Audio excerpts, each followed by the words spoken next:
KGMU की स्थापना दिवस के अवसर पर आयोजित आज के इस समारोह में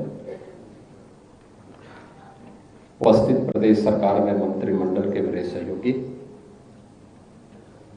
उप मुख्यमंत्री श्री ब्रजेश पाठक जी, विभाग के राज्य मंत्री श्री मयंकेश्वर शरण सिंह जी, कुलपति केजीएमयू प्रोफेसर सोनिया नित्यानंद जी, निदेशक IIT Kanpur professor Maninder Agrawal ji, pro vice chancellor KGMU professor Abhijeet Kaur ji, professor Imtiyaz Jain ji, विश्वविद्यालय के पूर्व माननीय कुलपतिगण, विश्वविद्यालय के सभी एलुमनाई से जुड़े हुए हमारे वरिष्ठ चिकित्सकगण,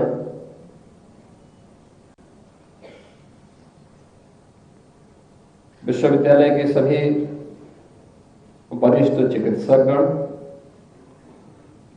और मेरे युवा साथियों, छात्र छात्राओं, 120 वर्ष की शानदार यात्रा के लिए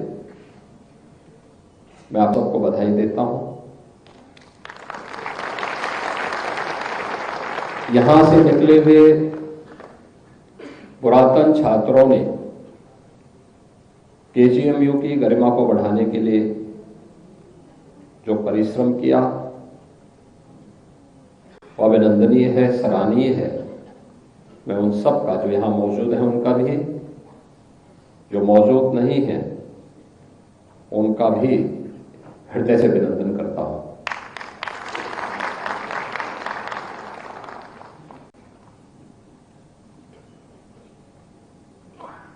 काल का प्रभाव वो किसी का इंतजार नहीं करता। 1905 में जब यहां पर एक मेडिकल कॉलेज खोलने की बात आई होगी,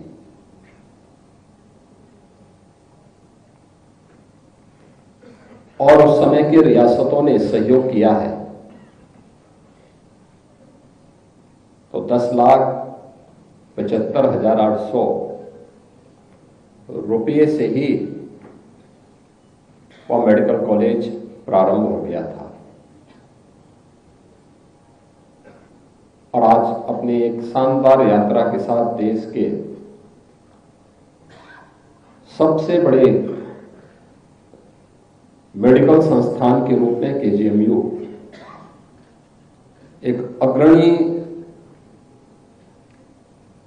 चिकित्सा संस्थान के रूप में केजीएमयू अपनी यात्रा को लेकर के निरंतर आगे बढ़ रहा है। महत्वपूर्ण ये है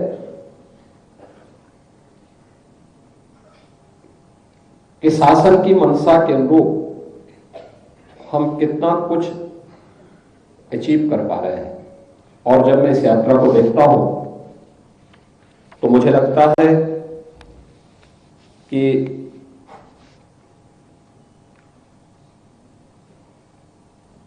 लगभग अब 150 एकड़ के क्षेत्रफल में इसका दायरा होने जा रहा है। और जो कुछ भी यहां पर आज के दिन पर हम देखते हैं कि नेक ने जब मूल्यांकन किया था केजीएमयू का, A+ की रैंकिंग दी थी। NIRF ने मेडिकल संस्थान को 19वीं रैंक दी, डेंटल संस्थान को 4th रैंकिंग दी, और विश्वविद्यालय को भी 53वीं रैंक देकर के इस विश्वविद्यालय के कार्यों को तो सराहा ही, लेकिन आगे के टारगेट भी उनके सामने फिक्स किए हैं। स्वाभाविक रूप से आज आपके पास एक भारी भरकम फौज है और मुझे लगता है कि देश के अंदर बहुत कम ऐसे संस्थान होंगे जिनके पास एमबीबीएस की 250 सीट, बीडीएस की 100 seats, BSc nursing 100 seats, MSc nursing की 50 सीट्स, एमडीएस की 46 सीट्स, एमडी और एमएस की 355 सीट्स, डीएमएमसीएच की 91 सीट और पैरामेडिकल की 628 सीट्स उपलब्ध हो और वह केजीएमयू के पास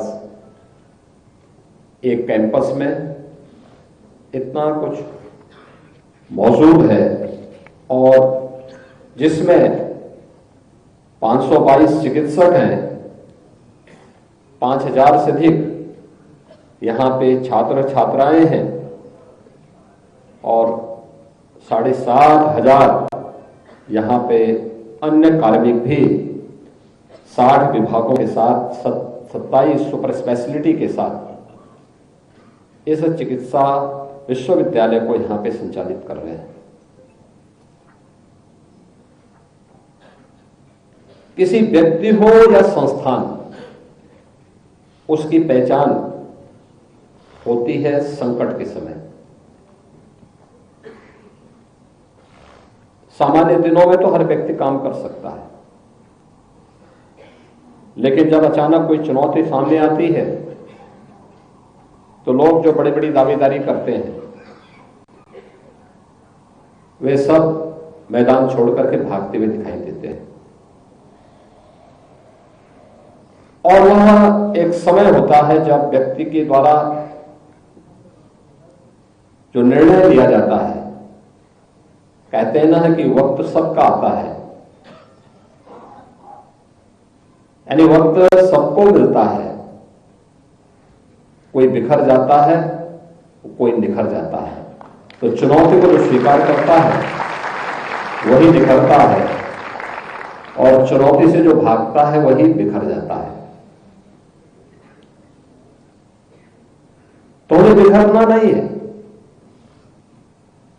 हमने निखरना है, अपने संस्थान के गौरव को बढ़ाना है और उसके माध्यम से स्वयं को गौरव को भी आगे बढ़ाना है। और वह एक अवसर है आपके पास कि इतना कुछ होने के बाद भी जो बातें यहां पर आपके सामने की, आज केजीएमयू बहुत सारी नई नई सेवाओं के साथ आज यहां पर आगे अपना कार्य कर रहा है। हमसे जो भी विश्वविद्यालय ने शासन से जो भी अपेक्षा की, जो कुछ भी मांगा, शासन ने उसमें कभी मना नहीं किया। बल्कि मैं तो हमेशा कहता हूं कि हमें देश और दुनिया को देखना होगा, वर्तमान के साथ साथ हमें भविष्य की 50 और 100 वर्ष की अपनी कार्य योजना को अभी से तैयार करते हुए आगे बढ़ना होगा। और मुझे प्रसन्नता इस बात की है कि केजीएमयू ने उस समय जब इस सदी की सबसे बड़ी महामारी कोरोना आया था, कोरोना की उस महामारी में के दौरान मैंने प्रदेश के अंदर बहुत सा कुछ ऐसे संस्थान भी देखे थे जहां पर एक संस्थान में मेडिकल कॉलेज था। उस समय कोविड का कोई पेशेंट भी नहीं आया था, लेकिन हम लोगों ने कार्रवाई जब आगे बढ़ाने के लिए कहा कि भाई लॉकडाउन प्रारंभ हो गया, कार्रवाई आगे बढ़ाने के लिए कहा, तो वहां के कुछ चिकित्सकों ने अपने को क्वारंटाइन कर दिया। मैं भुजक था तो मैंने उनके घर में ही टीम भेजी। मैंने कहा उन्हीं का सैंपल ले लो। अब आश्चर्य करेंगे कि उनका नेगेटिव आया, पहला नेगेटिव आया, फिर दूसरा भी नेगेटिव आया, तीसरा नेगेटिव आया।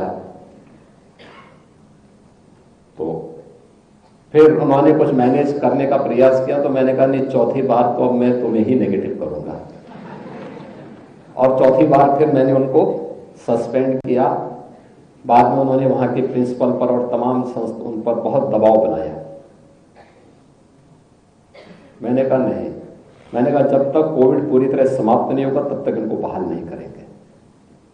और तभी हमने बहाल उनको किया जब कोविड समाप्त सचमुच हो गया। लेकिन केजीएमयू एक ऐसा संस्थान था जो डे फर्स्ट से इस चुनौती से जूझने के लिए प्रधानमंत्री मोदी जी की मंशा के अनुरूप और सरकार की मंशा के अनुरूप पूरी तत्परता के साथ कार्य करते हुए परिणाम देने के लिए यहां आया था, सामने आया था। और मैं उस समय स्वयं भी कई बार मुझे यहां के संस्थान और यहां के कोविड हॉस्पिटल का निरीक्षण करने, यहां की व्यवस्थाओं को देखने का अवसर उस समय मिला था। ये अवसर होते हैं जब हम लोग जन विश्वास को अर्जित कर सकते हैं,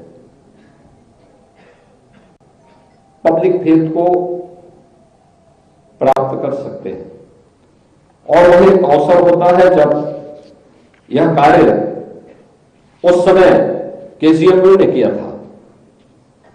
और आज जब आप काफी आगे की दिशा में आगे बढ़ रहे हैं, यहां पे जो बातें भी चल रही थी, जो इसको प्रदेश सरकार ने आपको जो पैसा भी 300 करोड़ रुपए यहां के लिए स्वीकृत किए हैं, जिसमें हाइब्रिड ओटी, रोबोटिक सर्जरी का सिस्टम लगाने, न्यूरो नेविगेशन सिस्टम, माइक्रोस्कोप और सुपर माइक्रो सर्जरी के लिए 2 कार्डियक कैथेटराइजेशन लैब्स के लिए, लीनियर एक्सीलेटर के लिए, हाई एंड डीएसएस लैब्स की स्थापना के लिए, ये सभी धनराशि आपको यहां पर उपलब्ध करवाई ही है। साथ साथ 377 करोड़ रुपए से अधिक की धनराशि सर्जरी डिपार्टमेंट के एक नई बिल्डिंग के लिए भी आपको धनराशि, डिपार्टमेंट बनाने के लिए भी इसके लिए धनराशि स्वीकृत की है। इसके अलावा फायर सिक्योरिटी के लिए भी यहां पर लगभग 46 करोड़ रुपए अतिरिक्त स्वीकृत किए हैं। लारी कार्डियोलॉजी का यहां पे विस्तार 70 करोड़ रुपए की लागत से यह भी इसका भी विस्तार हो रहा है। और साथ साथ यहां पे बहुत सारी अन्य ऐसी फैसिलिटी उपलब्ध हो रही है जो आज की आवश्यकता है, जिनकी अपेक्षा केजीएमयू से हर व्यक्ति चाहता है और जिसको लेकर के हम कार्य कर सकते हैं। और मुझे लगता है कि आज जो केजीएमयू और आईआईटी कानपुर के बीच में भी ये एमओयू इसके लिए संपन्न हो चुका है कि हम लोग मिलकर के कार्य करेंगे।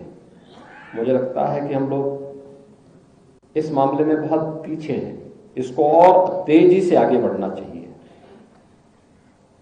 और याद करिए, कोविड के कालखंड के दौरान भी मैंने केजीएमयू, एससीपीजीआई, आईआईटी कानपुर, एकेटीयू, इन सबको एक साथ बैठक की थी कि भाई मिल करके मेडिकल एजुकेशन को और टेक्निकल को एक साथ मिलकर के कार्य करना होगा। जब हम साथ साथ मिलकर के चलेंगे तो परिणाम और बेहतर आ सकते हैं। मैंने कोविड कालखंड के दौरान देखा था, यूएसए एक डॉक्टर आए थे, वह कार्डियोलॉजिस्ट है यूएस में।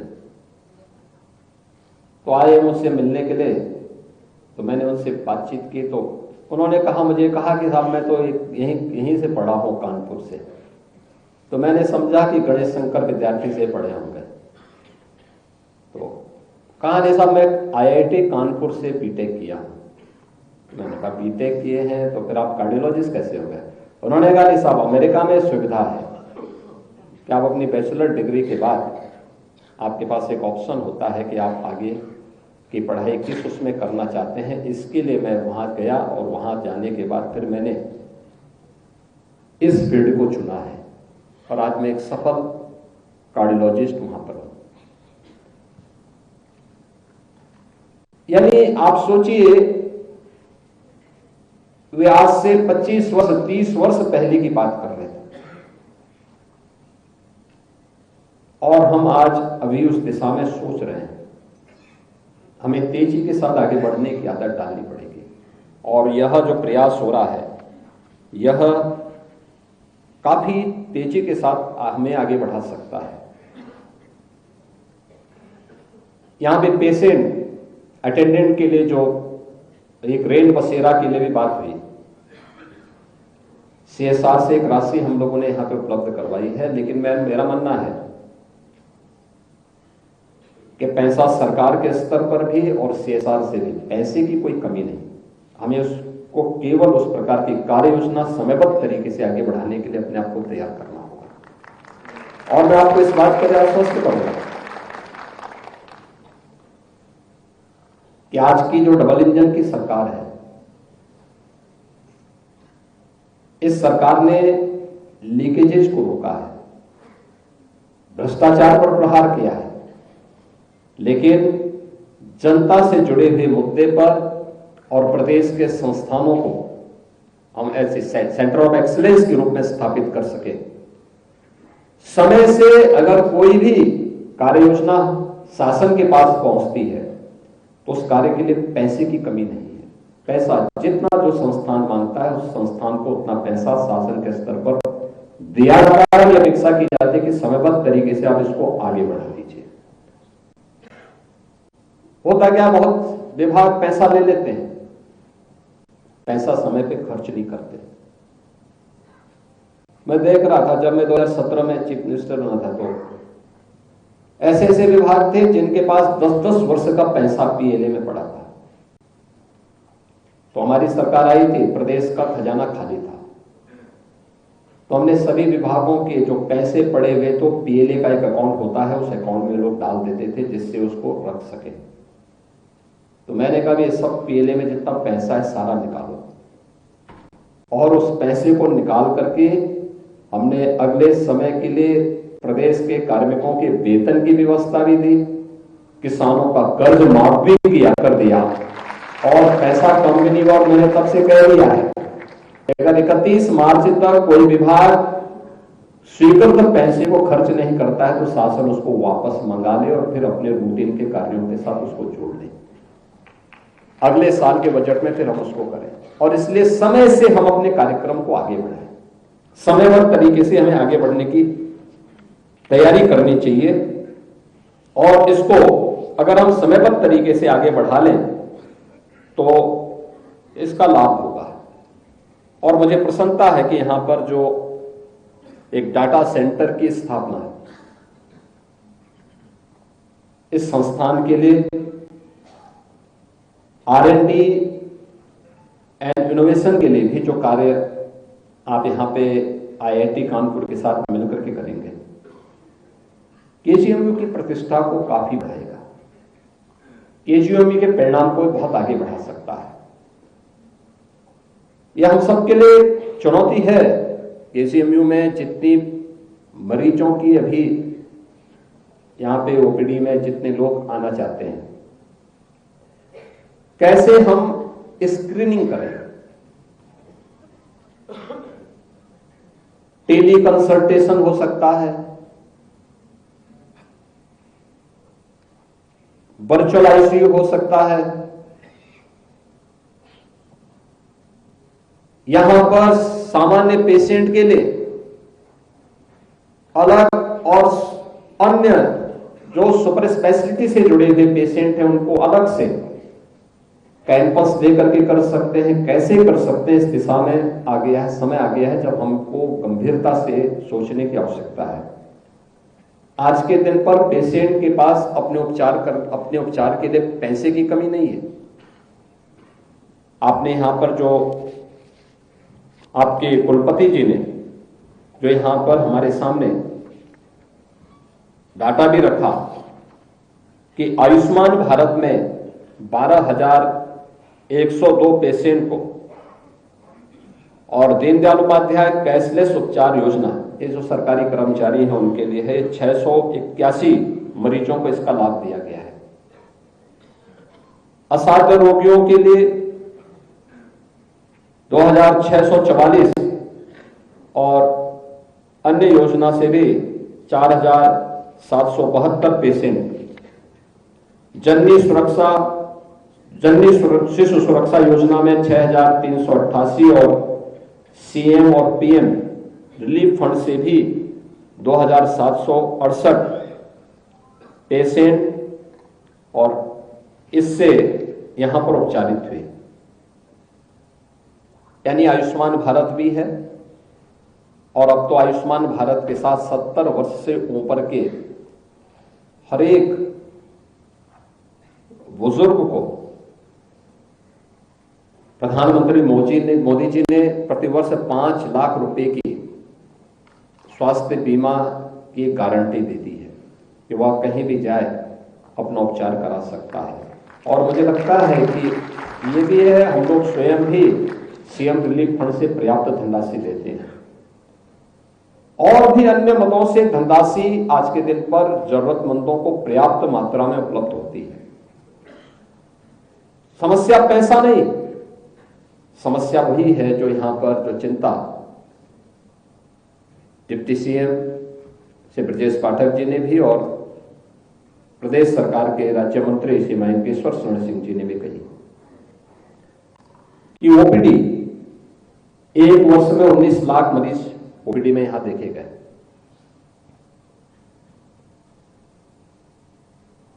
अब आप मान के चलिए कि 10,000 पेशेंट यहां पे आते हैं। ये संख्या बढ़नी है, घटनी नहीं है, क्योंकि जो दिनचर्या है, जिस प्रकार से दिनचर्या है, वो दिनचर्या व्यक्ति के पास स्वयं के लिए समय नहीं और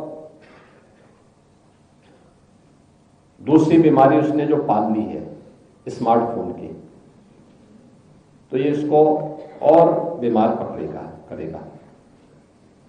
अभी तो आपको अलग से मानसिक रोग का एक बहुत विस्तार देना होगा, क्योंकि एक नई बीमारी पैदा करने वाला है।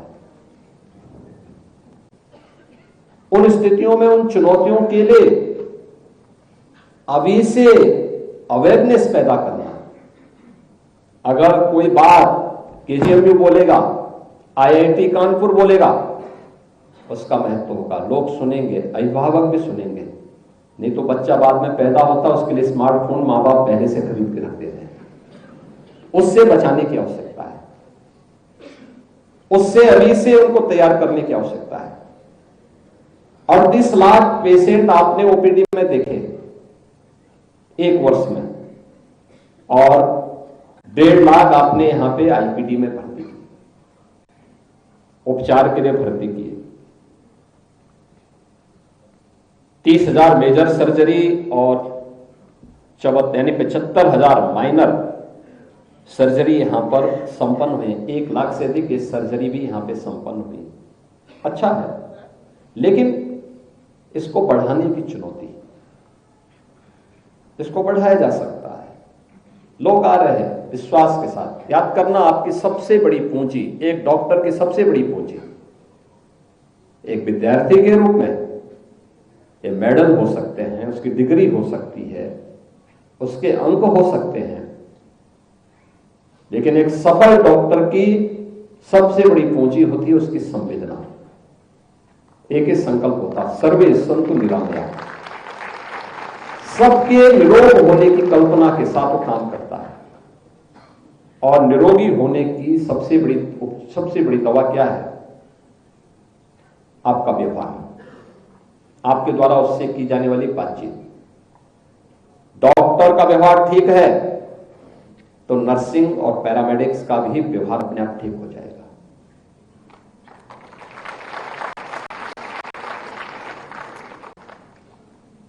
हमें उस पर ध्यान करने की आवश्यकता है। कैसे हम इसको कर सकते हैं?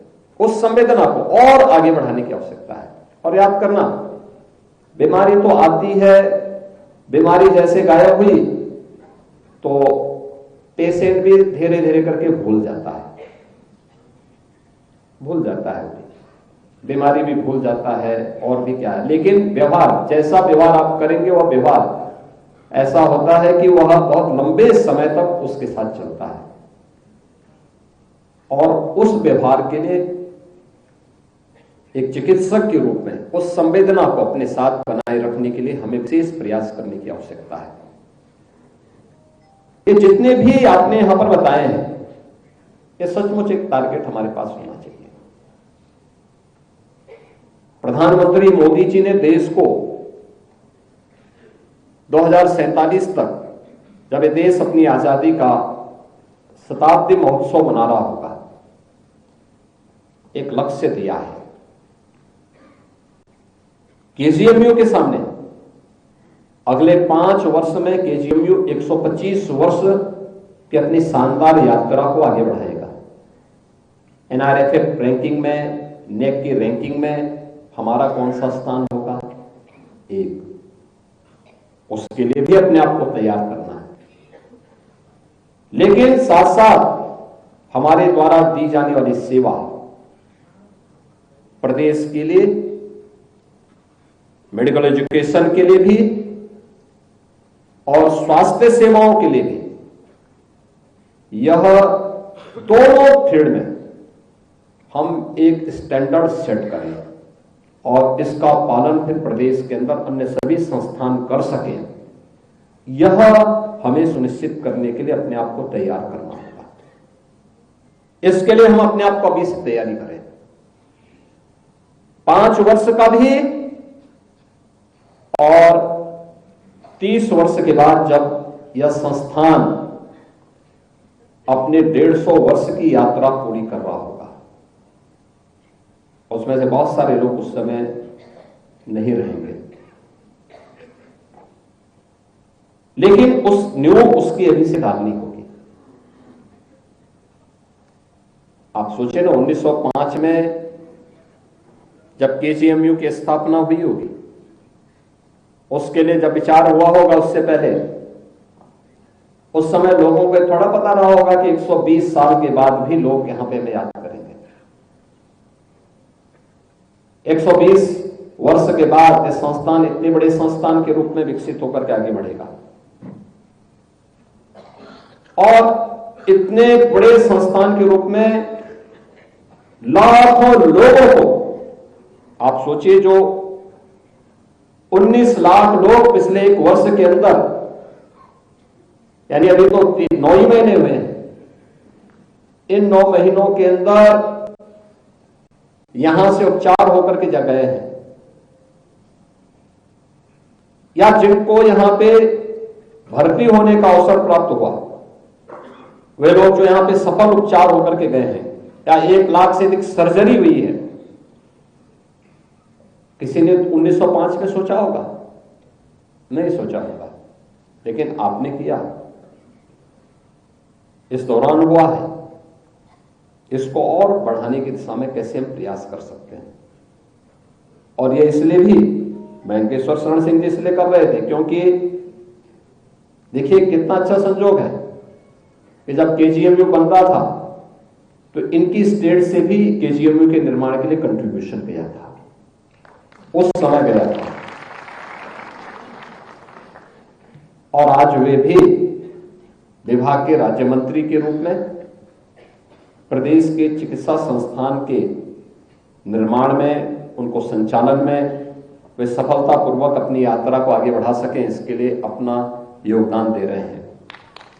तो ये दोनों चीजें एक साथ जुड़ती हुई दिखाई दे रही हैं। हर व्यक्ति की इच्छा होती है, और मैं तो कहूंगा केजीएमयू से कि उन लोगों को बुलाया जाना चाहिए जिन लोगों ने, और ठीक है उस समय की रियासत रही होंगी या समाज के अलग अलग तबके के लोग रहे होंगे, जिन लोगों ने स्थापना के समय इस केजीएमयू के निर्माण के लिए उस समय योगदान दिया होगा। ये स्मृतियां रहनी चाहिए, क्योंकि जब आप पुराने दानदाता को बुला करके उनको सम्मानित करेंगे तो नए लोगों की चेतना को भी कुछ, उनकी आत्मा भी उनको झकझोरेगी कि हमें भी कुछ कंट्रीब्यूशन करना चाहिए। दूसरा, जयराम पाठक जी ने कहा, पूरे देश के अंदर और दुनिया के अंदर केजीएमयू एलुमनाई वहां मौजूद है, उनको भी बुलाया जाना चाहिए। अलग अलग वर्ष के लोगों को बुला करके और फिर उन लोगों का भी कंट्रीब्यूशन इस संस्थान के लिए कैसे हो सकता है, अलग अलग तरीके से लोग कर सकते हैं। देखिए ऐसे पीजीआई में हम लोगों ने अभी सलोनी फाउंडेशन के माध्यम से 450 करोड़ रुपए वहां उनको उपलब्ध करवाए हैं CSR में, और भी अन्य सहयोग वहां पे इस रूप में प्राप्त हुआ है। CSR की भी कमी नहीं है और शासन के स्तर पर भी हाथ बांधे के नहीं गए हैं। मैंने कहा ना, जितना पैसा आप मांगेंगे, और मुझे लगता है कि चाहे यहां पे जो वेटिंग है कार्डियक सर्जरी की हो, चाहे वह किडनी ट्रांसप्लांट से जुड़ी हुई हो, चाहे वह अन्य जितनी फील्ड की हो, ऑर्गन ट्रांसप्लांट के लिए बारे में या फिर उसको डोनेशन के बारे में, हम लोगों में बहुत तेजी के साथ इसका विस्तार करें, बचाएं, खूब बताएं लोगों को। इसके बारे में लोगों के मन में एक चेतना को जागृत करने की आवश्यकता है, बताने की आवश्यकता है कि कोई व्यक्ति अगर ब्रेन डेड हो गया है और उसके ऑर्गन अगर किसी दूसरे व्यक्ति की जान को बचा सकते हैं तो डोनेट करने में क्या बुराई है। और उसके बारे में लोगों को बताने की आवश्यकता, हम लोगों को बताएंगे, आपके स्तर पर, KGMU के स्तर पर इस प्रकार के अवेयरनेस कैंप लगेंगे, पेशेंट बैठे रहते होंगे, पेशेंट के अटेंडेंट बैठे रहते होंगे, उनके लिए भी कोई कार्यक्रम इस प्रकार का चले, कोई आप फोल्डर या पंपलेट ही उनके सामने रख दें, उनको पढ़ने के लिए दे दें, कुछ तो देखने को मिलेगा। या कहीं बैठते होंगे वहां पर KGMU के स्तर पर कोई एक चैनल या कोई टेलीविजन की कोई व्यवस्था वहां पर है, KGMU की सेवा के साथ साथ वहां पर अंगदान देने के लिए भी लोगों को अगर आप प्रेरित कर सकें उसके माध्यम से, छोटा छोटा विज्ञापन बना करके कि कोई भी दे सकता है। और अगर कोई व्यक्ति ब्रेन डेड हो चुका है तो उसके बाद क्या मतलब है, कर सकता है, उसके कोई ऑर्गन किसी दूसरे के लाइफ को आगे बढ़ाने में योगदान दे सकते हैं। डॉक्टर बोलेगा उसका प्रभाव होगा, बहुत प्रभाव होगा, तो बहुत सारे लोगों को नई जिंदगी मिल सकती है। और ये हमारे लिए चिंता का विषय इसलिए भी है क्योंकि एक तो आपके ट्रॉमा सेंटर की स्थापना के बारे में भी यहां पर लगातार कार्रवाई को आगे बढ़ाया जा रहा है। सड़क दुर्घटना हम सबके सामने एक चैलेंज है, और चैलेंज इस रूप में है, अकेले एक वर्ष में यूपी के अंदर 25,000 से अधिक मौतें सड़क दुर्घटनाओं में हुई हैं। इसमें 40% से अधिक मौतें ऐसी थीं जो 18 वर्ष से लेकर 40 वर्ष की उम्र के युवा थे। क्या बीतती होगी उन परिवारों में जिनमें एक, पहले तो कोई भी व्यक्ति मरे परिवार में तो उनके लिए एक सदमा है, लेकिन जिस परिवार का अकेला एक पुत्र हो और किसी दुर्घटना का शिकार हो जा रहा हो, क्या स्थिति होती होगी उस परिवार के सामने। उन स्थितियों में आपका ट्रॉमा सेंटर किसी ऐसे गंभीर पेशेंट की जान को जब बचाता है, एक नया जीवन उसे देता है, वह सचमुच देखने लायक होता है। उन लोगों के चेहरे और उनकी मिलने वाली दुआ डॉक्टर को भी और संस्थान को भी एक नई उन्नति के मार्ग पर लेके चल सकता है। आज के इस अवसर पर जब 120 वर्ष की आपकी इस यात्रा को आगे बढ़ाया जा रहा है, अन्य उपलब्धियों के साथ साथ जो एक उपलब्धि आपके पास है, हम यहां देख रहे थे जब मेडल दे रहे थे, 120 वर्ष में आपने महिला सशक्तिकरण का लक्ष्य जरूर प्राप्त किया। मैं देख रहा था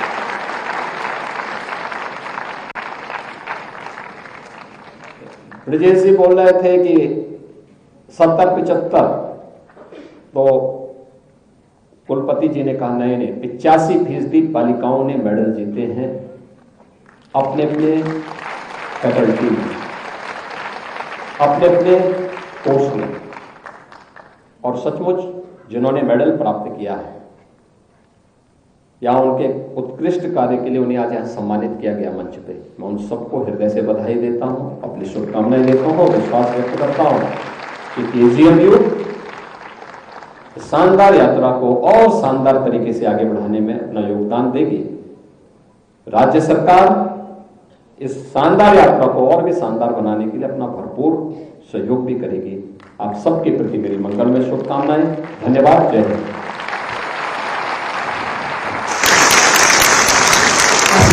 बहुत धन्यवाद।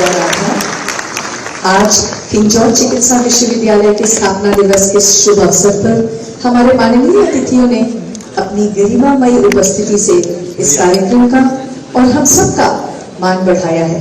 कुलपति महोदया से अनुरोध है कि वे हमारे सम्मानित अतिथियों को चिकित्सा विश्वविद्यालय की ओर से एक स्मृति चिन्ह प्रदान कर उनका सम्मान करें। हमारे मुख्यमंत्री, मुख्य अतिथि उत्तर प्रदेश के यशस्वी मुख्यमंत्री श्री योगी आदित्यनाथ जी।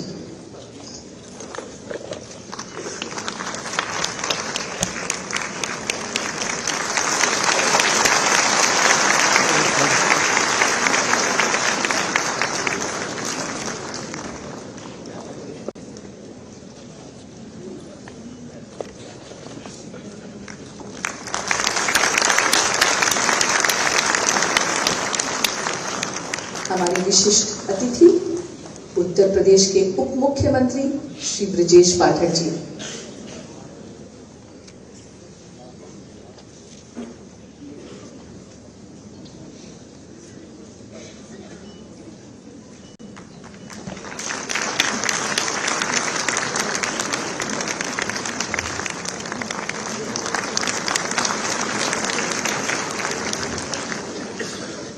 हमारे विशेष अतिथि श्री मयंकेश्वर शरद सिंह जी।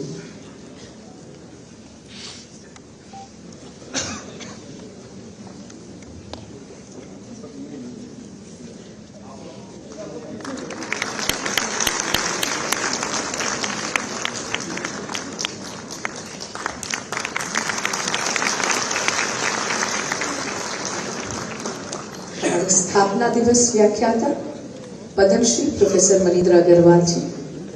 हाँ, खड़े कुछ सिखाते ही नहीं, बीच में क्या करें, पूरी बात